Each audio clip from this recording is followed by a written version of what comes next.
ये इस्लाम जो आज हमारे सामने लोगों के जिस्मों से नजर आता है ना, ऐसा लगता है कि ये किस दौर में दुनिया चली गई है, किस दौर में दुनिया चली गई है। आज बेटियां क्या जहेज के नाम पे नहीं मर रही? और भी मसाइल हैं साहिब समाज के, और मसाइल पे गुफ्तगू करो, और भी बहसें हैं, उन्हें आपस में एक दूसरे से बैठ के तबादला ख्याल करो। कब तक एक दूसरे की टांग खींचती रहेगी? कोई अच्छा करे तो उसकी भी खैर नहीं, हाँ गलत तो गलत है ही। खुदा के वास्ते जो जरूरी मसाइल है उन पे बैठ के डिस्कस करो, इन मसाइल का कैसे हमारे समाज से इनको दूर किया जा सकता है।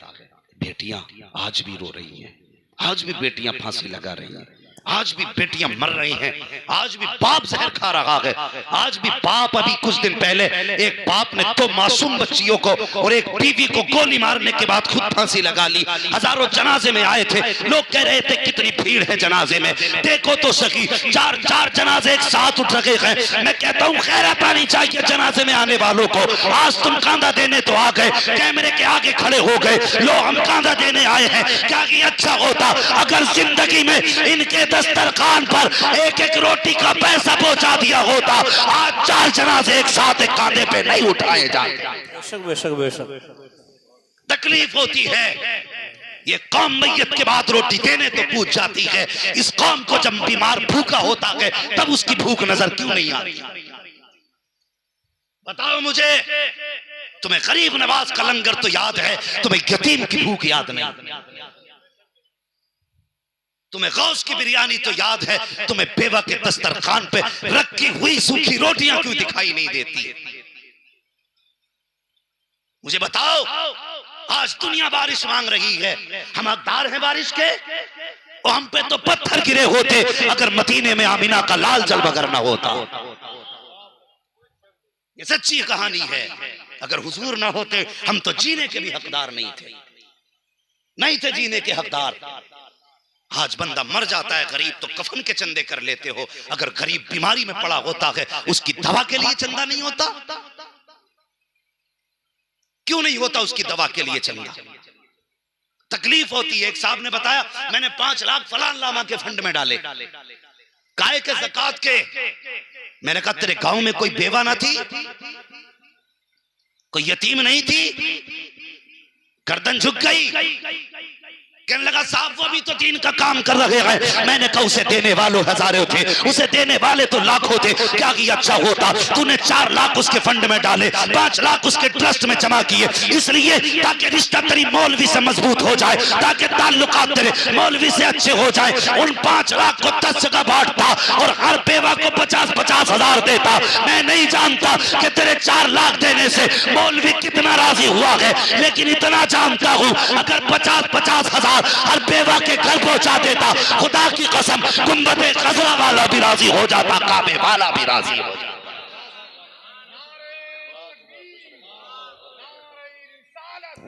मसलके आला हजरत फैजाने मुअज्जमी हुजूर सैयदना नासिर मियां साहिब किबला, अल्लामा मुफ्ती हम्माद रजा साहिब किबला, नारे तकबीर, नारे रिसालत। हाँ, ये हमारा बहुत अच्छा नहीं है। हम अपनों को कुत्ते से बुरा समझते हैं और दूसरों को खिलाने के लिए हाथ जोड़े फिर रहे हैं। तुम जरूर आना मुखिया, तुम ना आए तो दस्तरखान पर रौनक नहीं आएगी। ये तेरे लिए मुखिया है, दुनिया को खिला। खुदा की कसम अगर तेरा अपना दस्तरखान से दूर है ना, खुदा की कसम दुनिया चर्चे कर लेगी लेकिन हुजूर मजार में तकलीफ महसूस करेंगे। अगर चाहता है दुनिया चर्चे करे ना करे, कयामत में तेरे चर्चे हो तो अमीर को मना या ना मना, रूठे हुए सगे भाई को मना के दस्तरखान पे ले आ। हाँ, वो अमीर था ना, अमेरिका में कैंसर हो गया उसको, ब्लड कैंसर, बड़ा परेशान। सारे डॉक्टरों ने कह दिया मौत के सिवा कोई चारा नहीं। किसी अल्लाह वाले से जा मिला, उसने कहा सच बता घर कब से नहीं गया? उसने कहा 21 साल हो गए वतन छोड़े हुए, अभी नहीं गया। कितनी दौलत कमाई का कोई हिसाब नहीं। उसने कहा अगर जिंदगी चाहता है घर चला जा। कहा क्यों? कहा घर जाने के बाद अपने सारे रिश्तेदारों को, खानदान वालों को जितना ज्यादा से ज्यादा हो सके खाना खिला। अल्लाह अकबर आया, उसने 1 महीने तक रिश्तेदारों को, दोस्तों को, अहबाब को, भाइयों को, सारे खानदान वालों को खिलाया। 40 दिन के बाद जैसी उसने टेस्ट कराया तो ना कैंसर था, ना कैंसर का नाम बाकी था। तुम नहीं जानते अपनों की दुआएं कितनी लगती हैं, सोच भी नहीं सकते अपनों की दुआएं कितनी लगती हैं। अपनों की दुआएं लिया करो, अपने भी नसीब से मिला करते हैं, नसीब से अपने मिला करते हैं। हाँ, ये भाई जो है ना भाई, ये तेरी जायदाद का बंटवारा करने वाला नहीं, ये तेरे बाजू का जोर है, ये तेरी रीढ़ की हड्डी है। पक्के हुसैनी बैठे ना सारे यहाँ पे, जितने हुसैनी वही हाथ उठा के बताएं और सारे कहते हैं या हुसैन। अल्लाह सलामत रख के माशाअल्लाह अभी तक जाग रहे। बस ये बात मैंने एक बात समझाने के लिए छेड़ी है। क्या तुम्हारे गांव में मुसलमानों पे मुकदमे नहीं होते, झगड़े नहीं होते? खूब होते हैं। वो याद रख प्यारे, इतनी जल्दी लाठी ना निकाला करो, इसलिए कि तुम जिनको मारते हो ना उनके जनाजे तुम्ही को उठाने पड़ते हैं, तुम्ही को जनाजे उठाने हैं और तुम्ही को तीजे तस्वे करने हैं। अलग से कौम नहीं आएगी। लेकिन तुम जानते हो, तुमने अपने का गिरबान पकड़ा, जेल में डाल दिया।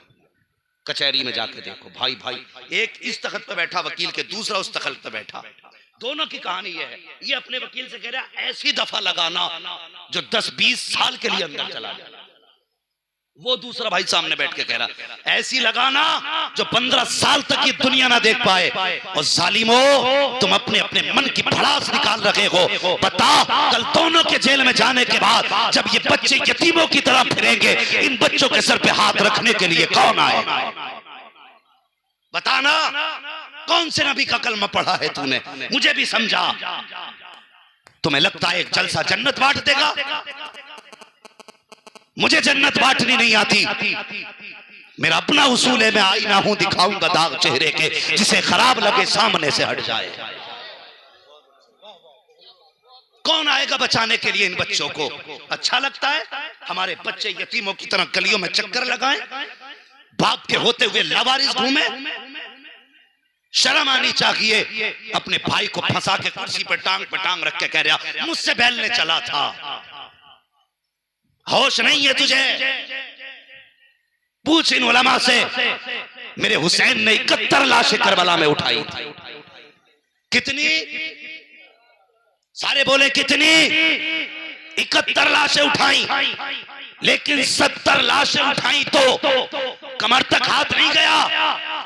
लेकिन जब गाजी अब्बास की आवाज आई थी, अदरिकनी या हुसैन, मेरे हुसैन मुझे संभालो, जब आपको लगा मेरा गाजी शहीद हो रहा है, मेरे हुसैन ने कहा था आज हुसैन की कमर टूट गई है। तू जानता है भाई क्या है? 18 साल के बेटे की लाश उठा के कमर नहीं पकड़ी, 6 साल के असगर को उठाया कमर नहीं पकड़ी, और मोहम्मद को लाए कमर नहीं पकड़ी। लेकिन जब गाजी अब्बास की लाश उठाई, कहते हैं आज मेरी कमर टूट गई। भाई शरीक नहीं होता, भाई भाई की कमर का जोर हुआ करता। अगर ये मर गए ना, खुदा की कसम प्यार से, लालच में भाई कहने वाले बहुत मिलेंगे, लेकिन इसके जाने के बाद तेरे सीने की गोली अपने सीने पे लेने वाला कोई दूसरा नहीं मिलेगा। इसलिए खुदा के वास्ते खत्म करो ये आज के बाद झगड़े। रह गई बात इंच भर जमीन की, तो जा, किसी पे कम ज्यादा है मुस्तफा की रजा के लिए माफ कर दे, कल खुदा तुझे मुस्तफा की खुशी के लिए माफ कर दे। वरना मुझे नहीं आता जन्नत का टिकट कैसे मिलेगा। डॉक्टर इकबाल ने कहा था कि मोहम्मद से वफा तूने तो हम तेरे हैं, ये जहां चीज है क्या लोहो कलम तेरे हैं। हाँ, अल्लाह करीम है। हम तो ये जानते हैं वो अगर गुनाहों का बदला हमसे लेने लगे, हम तो एक सांस के भी हकदार नहीं। हाँ, हम तो एक सांस के भी हकदार नहीं। हम उसको बदला, उसको हिसाब देने के कहाँ हकदार हैं? हाँ, हमारे तो बस की बात नहीं हम एक सांस का हिसाब दे सके जो हमने उसकी तौफीक से ली है। वो बड़ा करीम है। अगर वो चाहेगा महबूब के जुल्फों के सदके में बारिश कर देगा। हाँ, हुजूर की नस्ल के सदके में अल्लाह बारिश फरमाएगा। वो करीम है, उसकी अपनी मर्जी है, जब चाहे बारिश कर दे, जब चाहे सूखा कर दे। लेकिन हम उम्मीद रखते हैं इंशाअल्लाह मेरे रब का करम जरूर बरसेगा। हाँ, आला हज़रत ने कहा था भीगे सूखे दानों पे हमारे भी कर्म कर जाए। सूखे धानों पे हमारे भी कर्म हो जाए, बन के रहमत की घटा छाए तुम्हारे गेसू। हाँ, तो बस अल्लाह करीम महबूब की जुल्फों के सदक़े में बारिश अता फरमा दे। नौजवानों, कोशिश करेंगे मेरे भाइयों, आपने इतनी मेहनत से जलसा सजाया है, कम से कम कमेटी वाले और बस्ती वालों रिश्तेदारों की रजा मंदी का ख्याल रखना है। खास करके बहन बेटी के रिश्ते का ख्याल करना है, माँ बाप के रिश्ते का ख्याल करना है, और अपने बड़ों का अदब करना है, अपने बड़ों का अदब करना है। और खबरदार खबरदार, अगर कोई सुन्नी सही उल अकीदा ये कहे मैं सैयद ज़ादा हूँ, तो बस गर्दन झुका के तस्लीम कर लेना है। हाँ, बस हमारे दरवाजे पे अगर कोई बंदा आ जाता ना, मिजाज बड़े कड़वे हो गए हम लोगों के, दरवाजे पे कोई बंदा आ जाता तो कहते ओ देखो इतना हट्टा कट्टा होके भीख मांग रहा है। हाँ, हम उसकी मैयार नापने लगते हैं, मैयार ना नाप। तेरे दरवाजे पे हुजूर फरमाते हैं, अगर तेरे दरवाजे पे कोई घोड़े पे बैठ कर भी आए ना, तो फरमाते हैं अगर तुझसे कुछ मांगे तो दे दे। उस वक्त के घोड़े पे बैठना आज के फॉर्चूनर में बैठने के बराबर था। हाँ, फरमाया कर तेरे दरवाजे पे घोड़े पे बैठकर भी कोई सवाली आए तो खाली मत लौटा। वह मसाइल फला तनहर, महबूब तेरे दरवाजे पे कोई भी आए खाली मत लौटाना, और किसी को खाली ना लौटाना ये महबूब की सुन्नत है। दरवाजे पर बहन आए दरवाजा बंद मत करना, बेटी आए मना मत करना। रिश्तेदारों में आदत होती है कोई बीमार हो जाए फोन पहले बंद कर लेते हैं, कहीं पैसों के लिए फोन न मार दें। इसलिए खुदा के वास्ते बहन बेटी को देने से कभी कम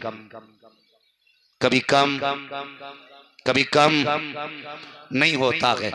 अगर बहनों को जरूरत हो ना तो दिल खोल के दिया करो, अल्लाह बहनों के सदक़े में 70 गुना ज्यादा अता फरमा दिया करता है, 70 गुना ज्यादा अता फरमाता है। वातसिमू बिहब्लिल्लाहि जमीआ, अल्लाह की रस्सी को मजबूती से थाम लो, मजबूती से अल्लाह की रस्सी को पकड़ लो। बस जो हुए अगलात उनको माफ़ फरमाए रब्बे कायनात। जिंदगी ने दिया साथ, फिर होगी मुलाकात। चमन रहा फूल खिलेंगे, जिंदगी रही फिर मिलेंगे। मुसाफिर हैं हम भी, मुसाफिर हो तुम भी, किसी मोड़ पर फिर मुलाकात होगी। फ़कीरान आए सदा कर चले, सदा खुश रहो ये दुआ कर चले। ये कमेटी, ये जलसा, ये बस्ती के लोग जिंदाबाद पाइंदाबाद। वमा अलैना इल्लल बलाग। अस्सलामु अलैकुम व रहमतुल्लाहि व बरकातुहू।